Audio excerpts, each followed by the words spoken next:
Novel Pengakuan Seorang Novelis ini lahir setelah saya meresapi dan merenungkan kata-kata Sohobgi, guru yang tak tahan kritik boleh masuk keranjang sampah, guru bukan dewa dan selalu benar, dan murid bukan kerbau.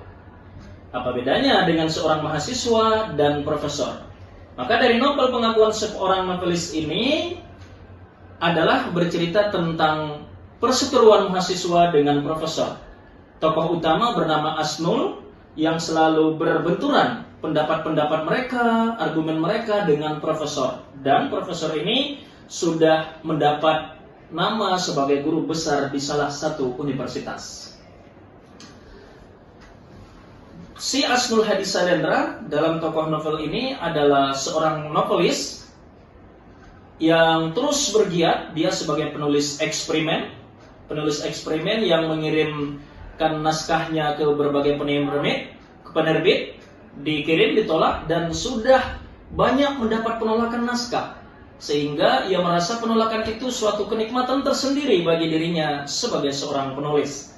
Dan tulisan-tulisannya setelah terbit di media cetak, baik media lokal dan media nasional, sangat-sangat dikritisi oleh profesor. Sehingga profesor itu menyebutkan, ia menyebut tulisan si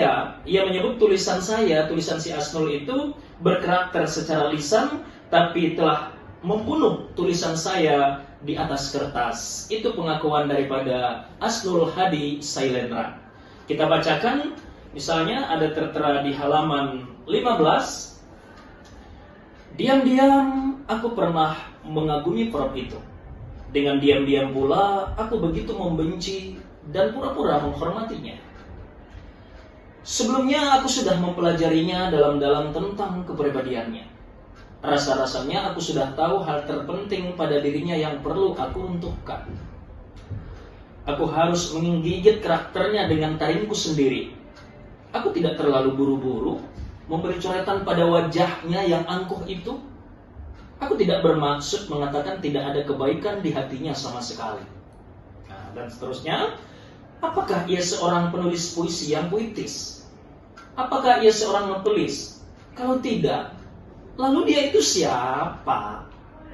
Apakah ia seorang kritikus sastra yang handal seperti pengakuan mereka yang menggebu-gebu, yaitu para mahasiswa yang tidak punya prinsip dan bisanya cuma merunduk-runduk di bawah kaki profesor, sampai ia menjadikan dirinya seekor monyet yang menjerit-jerit, sehingga lupa ia juga punya kehebatan sendiri yang belum tentu dimiliki orang lain, termasuk profesor itu. Itu kutipan pada halaman 15 dan 16. Dan tentunya cerita novel ini, Pengakuan Seorang Novelis, tidak lari juga cerita tentang cinta, di mana antara Asnul dan menyeret 3 nama perempuan, yaitu Asrianti, Kartika, dan Preti. Kita lihat di halaman 314. Saya bacakan sedikit. Bab 24, judulnya Setelah Pertemuanku di Bibir Pantai, aku melahirkan sebuah puisi untukmu. Pertemuan itu membuat hatiku resah. Untung saja aku tidak memperpanjang pembicaraan, sampai Kartika punya kesempatan luang bercerita tentang keluh kesahnya setelah menikah. Dan dia sendiri yang menciptakan konflik sengit dalam hidupnya. Aku tidak ada hak ikut campur, apalagi jadi penengah. Sebenarnya aku menyesal mendengar curhatannya. Bukan urusanku lagi, dan memang tidak ada sangkut paut denganku. Kecuali dia datang sebelum menjadi milik orang lain, mungkin masih bisa aku toleransi.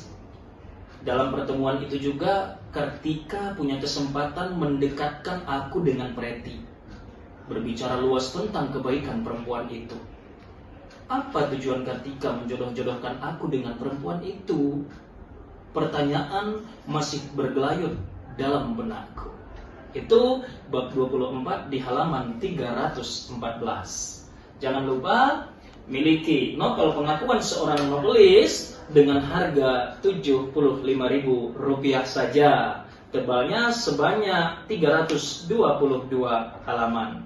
Terima kasih, semoga bermanfaat. Terlebih dan terkurang mohon maaf. Assalamualaikum warahmatullahi wabarakatuh.